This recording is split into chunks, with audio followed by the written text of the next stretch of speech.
The strange beeps from Mission Control started on a quiet Tuesday evening. Everyone thought it was a glitch until Dr. Lisa Wright analyzed the pattern. It wasn't random noise. It was a message from somewhere beyond our solar system. "This is definitely artificial," Lisa said, pushing her glasses higher on her nose. The room fell silent as the implications sank in. After decades of searching, humanity had finally detected intelligent alien life. Jack Lawson was eating dinner when he got the call. As commander of Earth's newly formed Space Defense Force, any potential alien contact fell under his jurisdiction. He arrived at Mission Control within the hour, his military uniform hastily thrown on. "What do we know?" he asked, looking at the wave patterns displayed on the main screen. Lisa handed him the preliminary report. "The signal is coming from just beyond Jupiter's orbit and approaching fast. Whatever sent it will reach Earth in approximately 4 days." The next 96 hours were a blur of activity. World leaders were notified, military forces went on high alert, and scientists worked around the clock trying to decode the message. They managed to translate only one phrase: "Prepare for assessment." On the 4th day, the skies above every major city on Earth filled with massive ships. They were beautiful in a terrifying way, sleek metallic structures that seemed to bend light around them. The largest vessel positioned itself directly over the United Nations headquarters in New York. A being appeared on every screen and communication device worldwide. It had grayish skin, 4 eyes arranged in a diamond pattern, and spoke in a voice that sounded like several people talking at once. "People of Earth, I am Ambassador Krex of the Galactic Hegemony.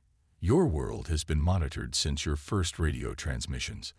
The time has come for your species to join our collective or face elimination. You have 48 hours to surrender your governments to hegemony control."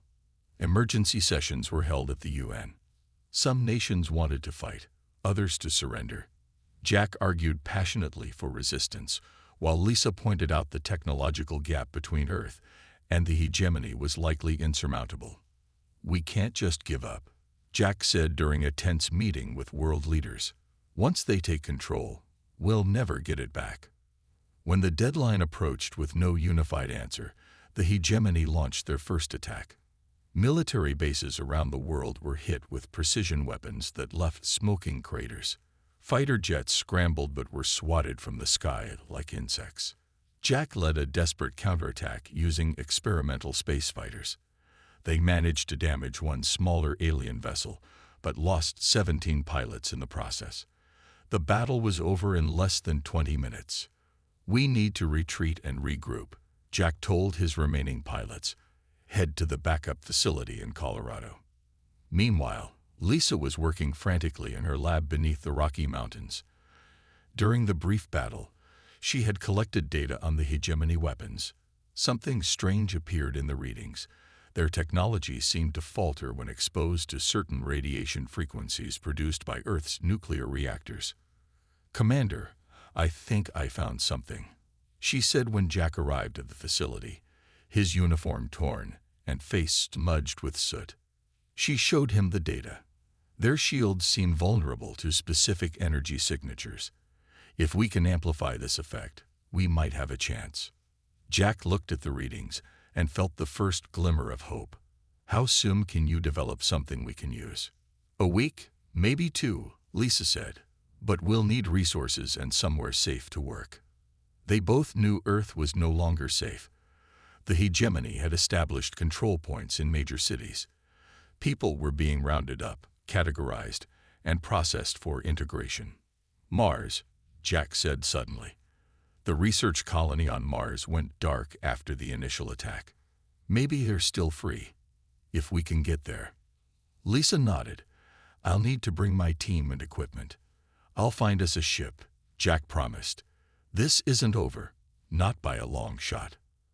As they prepared for their desperate escape to Mars, neither knew they were taking the first steps in what would become humanity's greatest struggle, and eventually, its most legendary victory. 5 years had passed since the hegemony arrived. Earth was now divided into zones controlled by alien administrators. Humans who cooperated lived in relative comfort. Those who resisted disappeared. But resistance didn't die. It just moved off-world. The abandoned mining facility on Mars hadn't been Colonel Ben Harris' first choice for a base, but it served its purpose. Hidden beneath the red planet's surface, the old tunnels housed nearly 300 fighters, scientists, and refugees. "Report," Ben said as he entered the command center, a repurposed storage room filled with salvaged equipment. A young woman with short blonde hair looked up from her station. "We lost contact with the Europa team 6 hours ago." Ben's face remained impassive, but his shoulders tensed. The Europa base was smaller than Mars, but it housed their best research team, including Lisa Wright. "Any hegemony activity in the Jupiter system?" "Nothing unusual on long-range scanners," Kate Foster replied. The engineer had been crucial to their survival, developing systems that masked human life signs from alien detectors. "Keep trying to reach them," Ben ordered. "And tell Jack to meet me in planning." Jack Lawson had changed in 5 years. His once clean-cut appearance was replaced by a beard and scars. But his eyes still burned with the same determination. "Europa's gone silent," Ben said without preamble. Jack nodded grimly. Lisa and her team were testing new stealth systems. Something might have gone wrong. "Or they've been found," Ben countered. "We need to know which." "I'll take a team," Jack said immediately. "We can use the captured scout ship." The scout ship had been their greatest victory to date. 6 months earlier, a small team had managed to hijack a hegemony vessel during a supply run. Kate had spent weeks reverse engineering its systems. "Take Sam as your pilot," Ben said. "He's the only one who can fly that thing convincingly." Sam Green had been a crop duster before the invasion. Now he was their best pilot, with an uncanny ability to mimic hegemony flight patterns. The journey to Europa took 3 days. Jack spent most of it studying the limited intelligence they had on Jupiter's moon outposts. The hegemony maintained mining operations there, but had never shown interest in the small human research station hidden beneath the ice. "Approaching Jupiter space," Sam announced, activating hegemony transponders. Kate's modifications to the ship's systems had so far fooled the aliens. They had to hope their luck would hold. As they neared Europa, Jack spotted an unusual amount of hegemony activity around the moon. "Something's definitely wrong," he muttered. Then the communication system crackled to life with a familiar voice. "Unidentified vessel, this is Dr. Wright.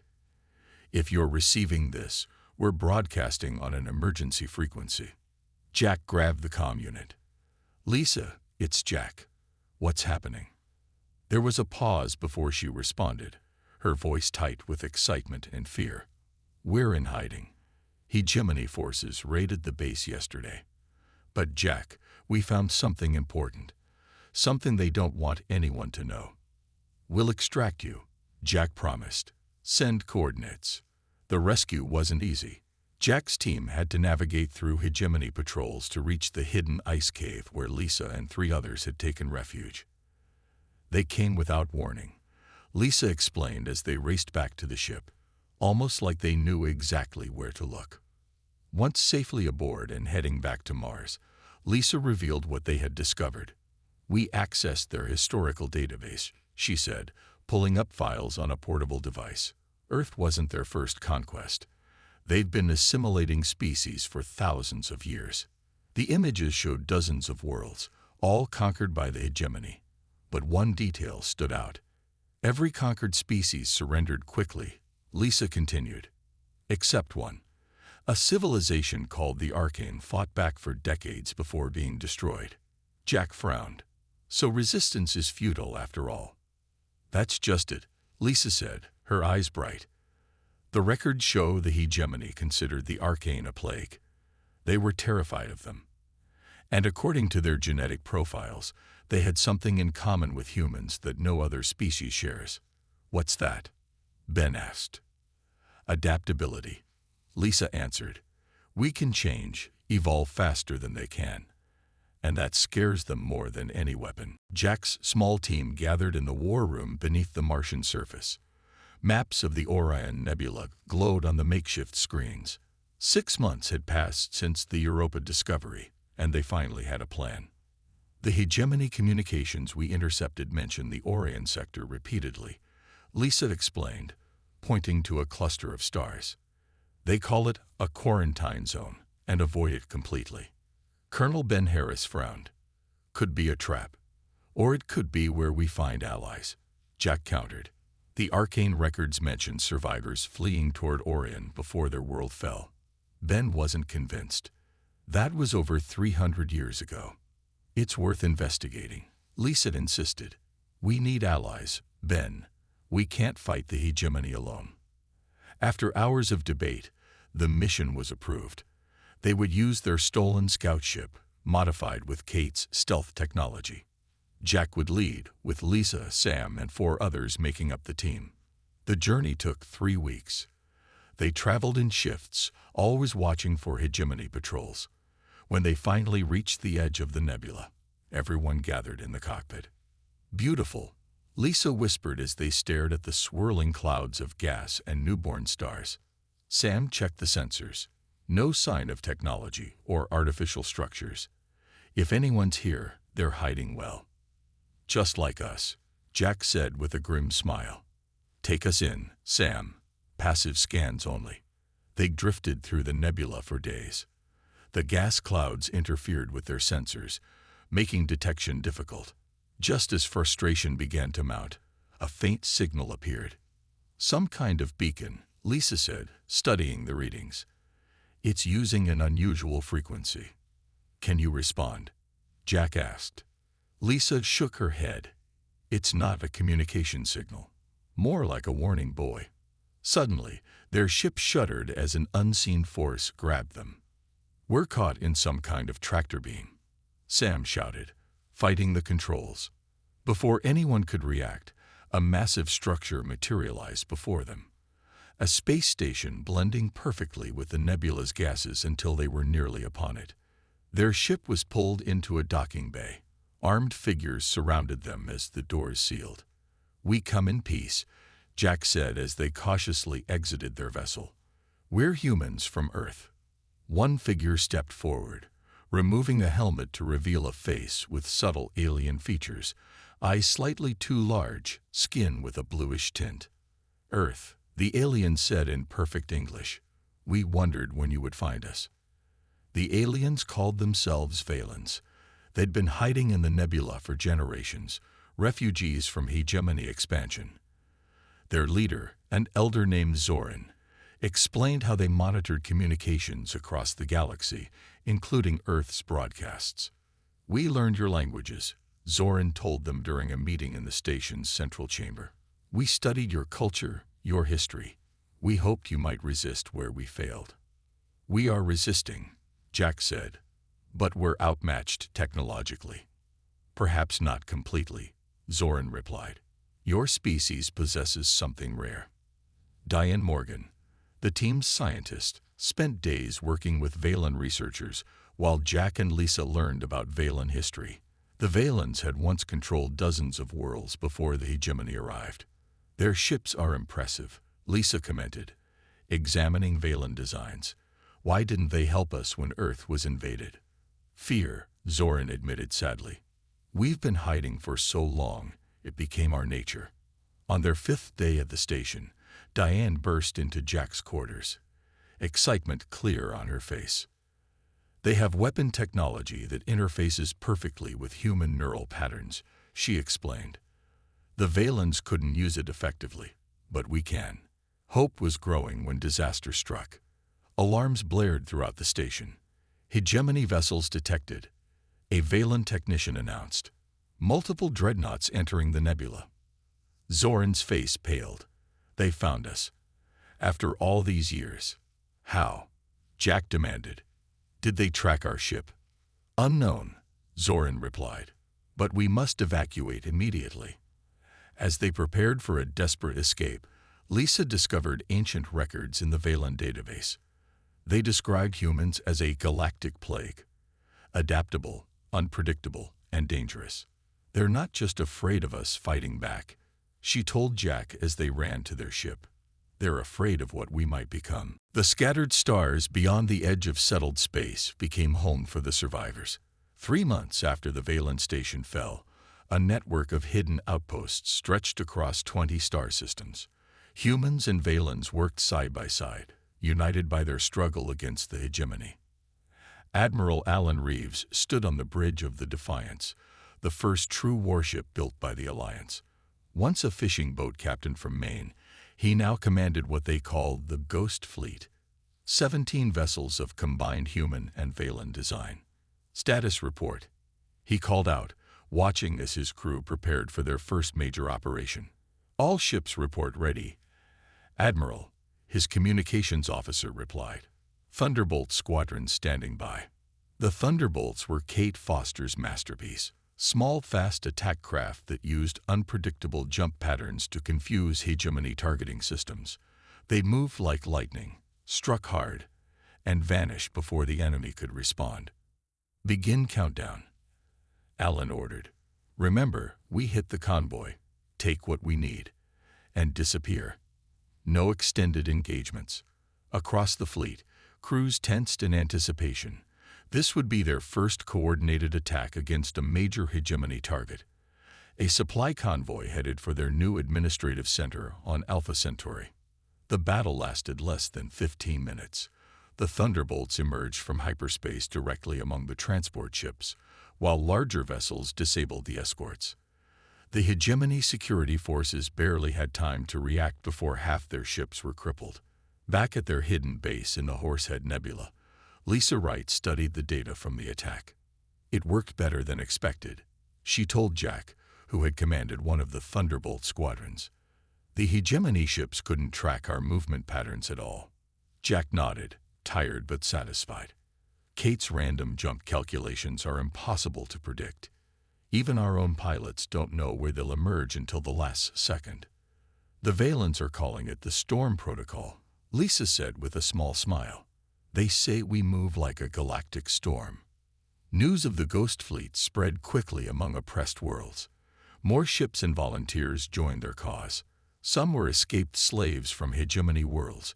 Others were survivors of partially conquered planets maintaining secret resistance cells. Kate continued refining her designs, integrating Valen stealth technology with human ingenuity. The Alliance vessels became nearly impossible to detect when dormant, materializing from seemingly empty space to strike. Not all news was good. 6 months into their campaign, a captured hegemony communication channel revealed a troubling development. They've put a bounty on all humans, Diane explained during an emergency council meeting. They're calling us evolutionary aberrations and offering rewards to any species that helps hunt us down. Why just humans? Ben asked. Why not the Valens too? According to this, Diane continued, they consider us the primary threat. They specifically mention our dangerous adaptive capabilities and unpredictable behavior patterns. Lisa had been working with Valen scientists to decode hegemony communications for months. That night, she made a breakthrough that changed everything. I've decrypted their high-level military transmissions, she told Jack as they walked through the hydroponics section of their base. Jack, they're afraid of us. Not just our resistance. They're afraid of humans. As a species. Jack stopped walking. What do you mean? Their leadership believes humans evolve too quickly, adapt too easily to new environments and technologies. Lisa explained. They've run simulations showing that even if they defeat us militarily, any surviving humans would eventually develop new technologies that could threaten them. So that's why they hit Earth so hard, Jack said, the realization dawning. They weren't just conquering another world. They were trying to contain what they saw as a threat. Lisa nodded. And that's not all. They have a name for us in their private communications. She looked up at the artificial sky of their underground base. They call us the Storm. Jack laughed for the first time in months.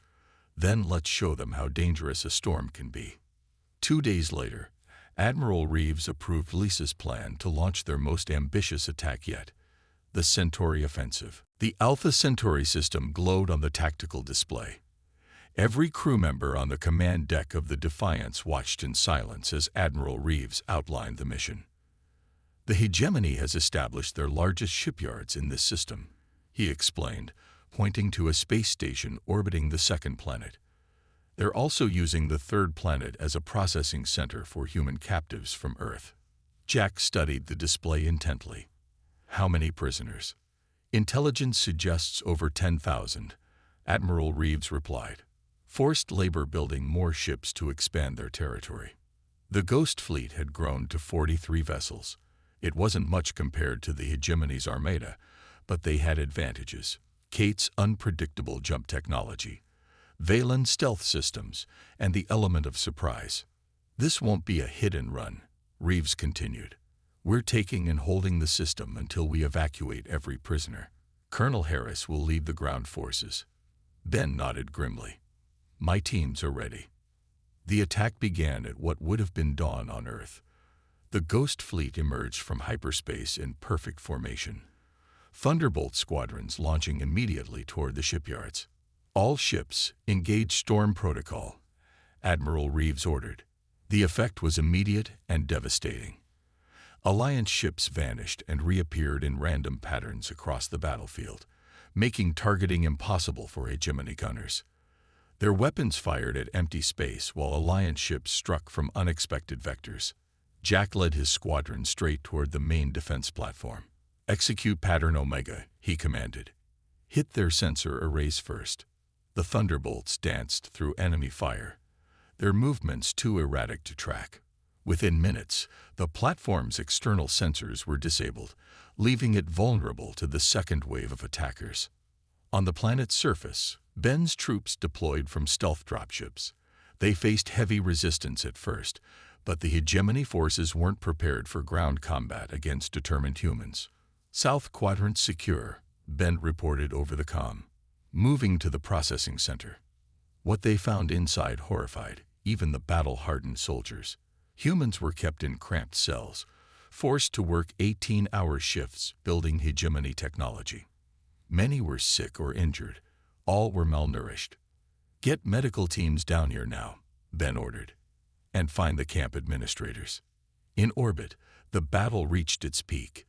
The Alliance had destroyed 3 enemy destroyers, but the main hegemony battleship remained operational.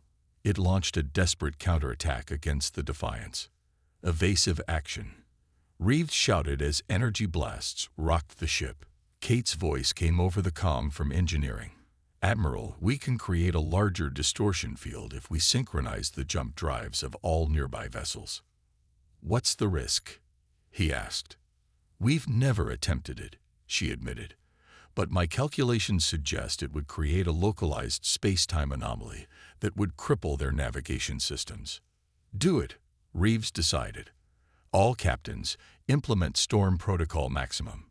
5 Alliance ships coordinated their jump drives, creating a rippling distortion in space.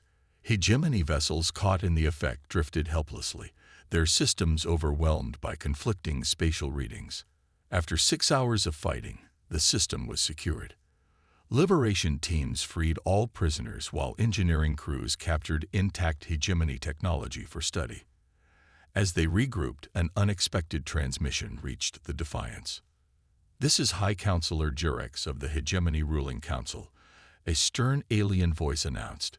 We wish to discuss terms.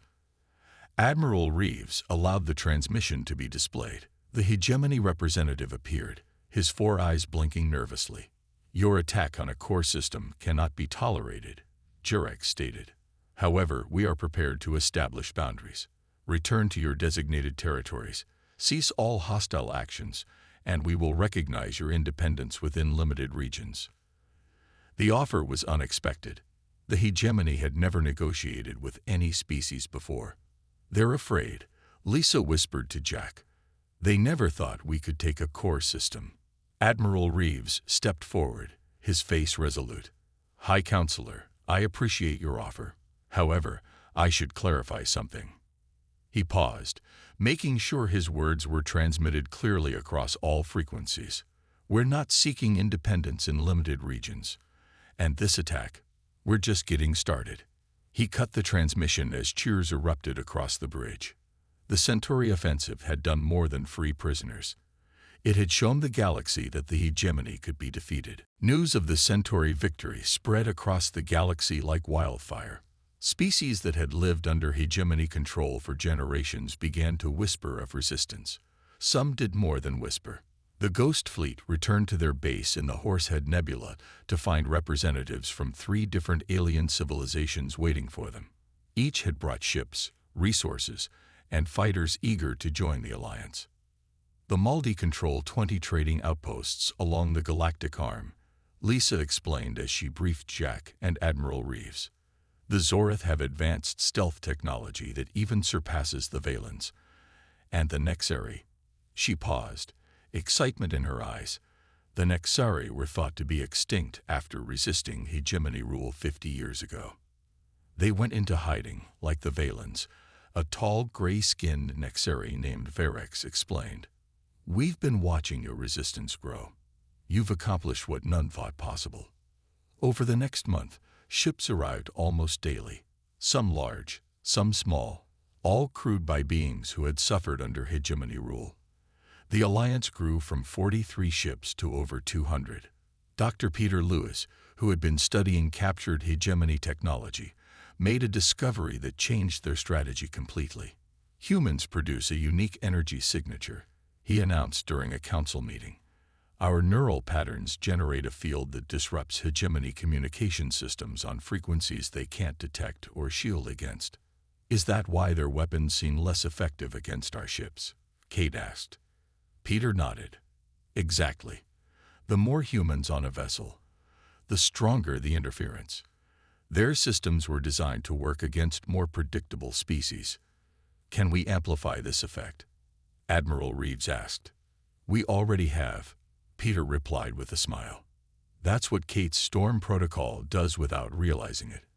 It synchronizes human neural patterns with ship systems, creating disruption fields stronger than any individual could generate. The implications were enormous. They immediately began retrofitting all Alliance ships with amplifiers designed to enhance this effect. The newly formed Storm Fleet, as the aliens had taken to calling it, prepared for their boldest move yet. Simultaneous attacks on 12 hegemony strongholds, Ben explained, pointing to markers on the galactic map. We hit them all at once, using Storm Protocol at maximum effect. Jack studied the attack plan. They won't be able to coordinate their defense. That's the idea, Ben agreed. While they're scattered and confused, a special team infiltrates their capital world. Lisa had been selected to lead the infiltration mission. Her knowledge of hegemony systems and communication protocols made her the ideal choice. Once I access their central network, she explained, I can broadcast the truth about their empire, how they've manipulated and lied to member species for centuries. The coordinated attack launched on what would have been Christmas Day on Earth.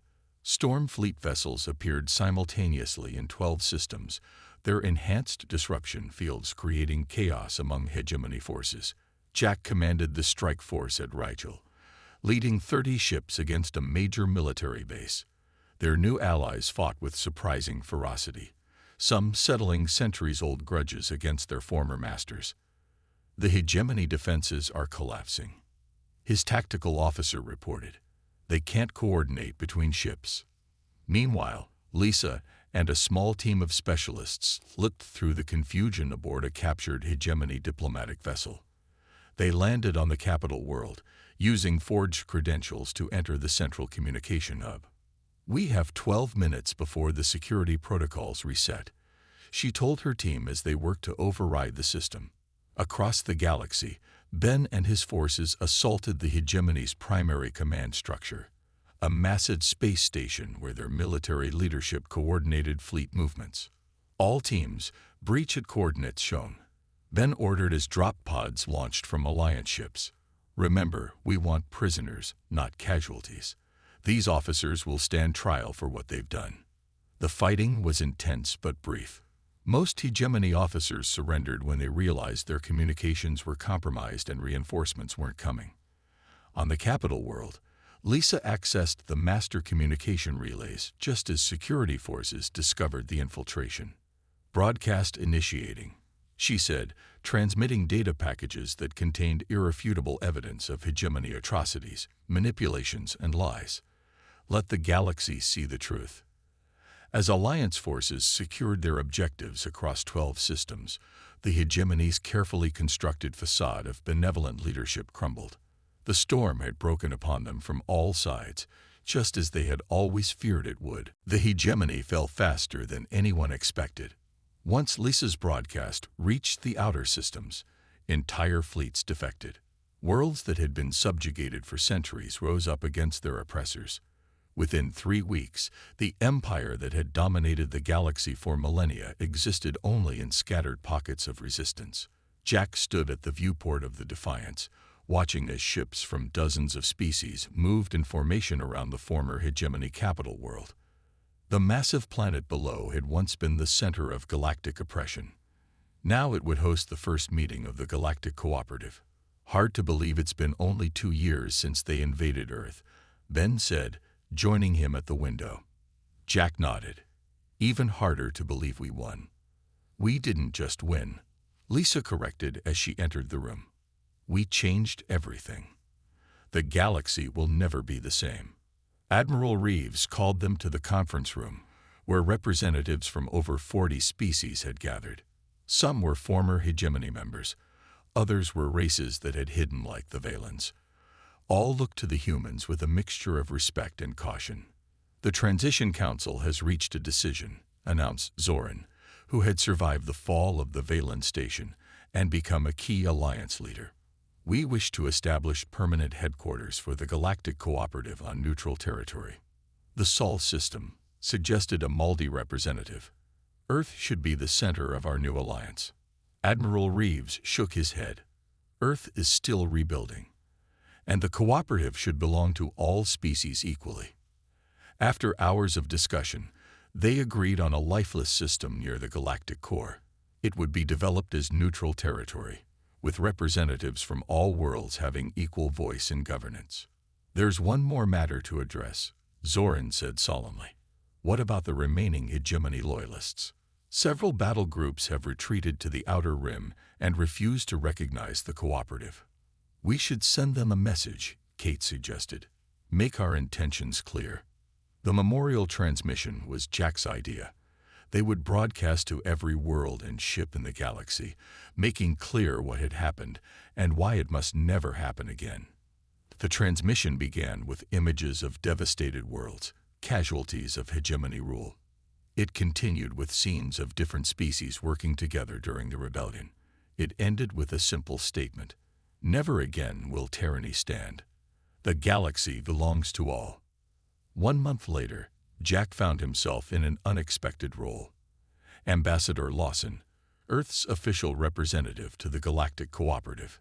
He stood on the newly constructed transmission platform, preparing to deliver a formal warning to the remaining hostile forces that had gathered in the Perseus Arm. "This is Ambassador Jack Lawson representing the Galactic Cooperative," he began, his voice calm but firm. "To the remnants of the hegemony fleet in the Perseus Arm, I bring both an invitation and a warning." The cameras broadcast his image across thousands of light years to ships still loyal to the old regime. "The cooperative welcomes all species and individuals who wish to join in peaceful cooperation. Even former hegemony officers have been accepted among us without prejudice. The invitation remains open to you as well." Jack paused, his expression hardening slightly. "However, understand this clearly. Any aggression against member worlds will be met with immediate response. You feared humanity as a potential storm that might someday threaten your control. You were right to be afraid." He gestured to the window where ships of countless designs moved in perfect coordination. "We are the storm that swept away your empire, but we do not seek to build another. Instead, we offer something the hegemony never could: true partnership among equals." Jack's final words were broadcast to every corner of the galaxy. "The choice is yours. Join us in building something better, or stand alone against the storm you created when you attacked Earth. Either way, know this: Humanity stands ready to defend this new galaxy we've built together. That is our promise and our final warning." As he stepped away from the transmission platform, Lisa joined him. "Do you think they'll listen?" she asked quietly. Jack watched the stars through the window, each one representing worlds now free to determine their own future. "Some will, some won't," he answered. "But for the first time in galactic history, the choice belongs to everyone." The memorial to Earth's resistance became the cooperative's most sacred site, a simple monument bearing the names of those lost in the struggle. Beneath the names, a single phrase summarized humanity's journey from conquered world to galactic defenders. "We came as the storm. We remain as the shield." I notice you're asking for Part 8, but the story outline was originally planned for 7 parts, which I've now completed. I'd be happy to write an epilogue or continuation that serves as Part 8. Here it is. 20 years passed since the formation of the Galactic Cooperative. Earth had recovered from the hegemony occupation, its cities rebuilt and its people thriving. Humans were now a common sight throughout the galaxy, serving on mixed-species crews and establishing communities on distant worlds. Jack sat on the porch of his small house overlooking the Pacific Ocean. At 62, his hair had turned gray and lines marked his face, but his eyes remained sharp and alert. He had retired from diplomatic service 5 years earlier, passing the role of Earth's ambassador to younger hands. A small spacecraft appeared in the sky, descending gracefully to land on the beach below. Jack smiled. He had been expecting this visitor. Lisa walked up the path from the beach, her own hair streaked with silver. Despite her age, she moved with the same energy that had carried her through the war and the difficult years that followed. "Ambassador Wright." Jack greeted her with a warm hug. How was the conference? Lisa had continued in service to the cooperative, becoming the head of its scientific exchange program. "Productive," she answered, settling into a chair beside him. "The Nexari have developed a new terraforming method that could help restore worlds damaged during the war." They sat in comfortable silence, watching the waves. Their shared history needed no words. "I received an interesting message yesterday," Jack finally said. "From deep space, beyond the edge of our galaxy." Lisa turned to him, eyebrows raised. The exploration ships. 5 years earlier, the cooperative had sent 3 massive vessels to explore beyond the galaxy's edge. Each carried representatives from 12 different species, including humans. "They've made contact with another civilization," Jack said. "A federation of worlds from the neighboring galaxy." "Friendly?" Lisa asked, the old caution evident in her voice. Jack nodded. "Seems so. They'd been watching our galaxy for centuries, observing the hegemony's rule. They never interfered because they have strict non-intervention policies for developing galactic societies. So why contact us now?" "Because of what we accomplished," Jack explained. "They considered the downfall of the hegemony and the rise of the cooperative a sign that our galaxy had reached a new stage of development." Lisa laughed softly, "And humans were the catalyst." "That's what makes it interesting," Jack said, handing her a datapad. "Look at their historical records." Lisa scrolled through the information, her eyes widening. These species, they all followed development patterns similar to humans. Rapid adaptation, technological innovation, unpredictable cultural shifts. "The storm species," Jack said. "That's what they call civilizations like ours.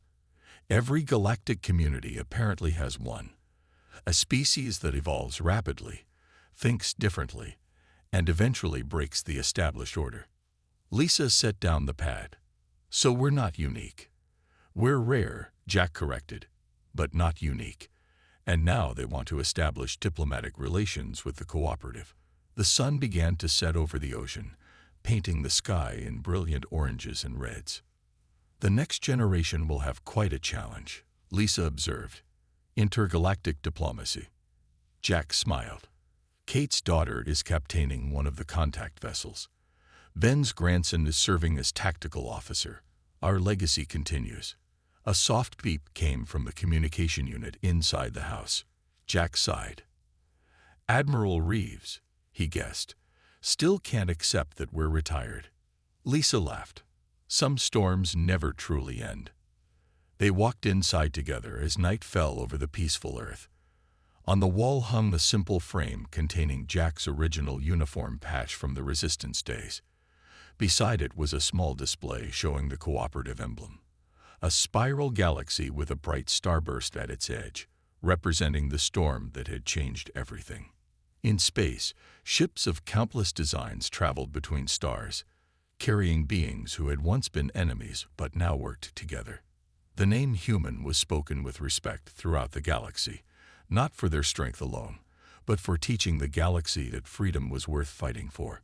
And far beyond the galaxy's edge, representatives of humanity prepared to introduce themselves to a wider universe, carrying with them the most important lesson of all, that even the greatest storms, when guided by compassion and justice, could build rather than destroy.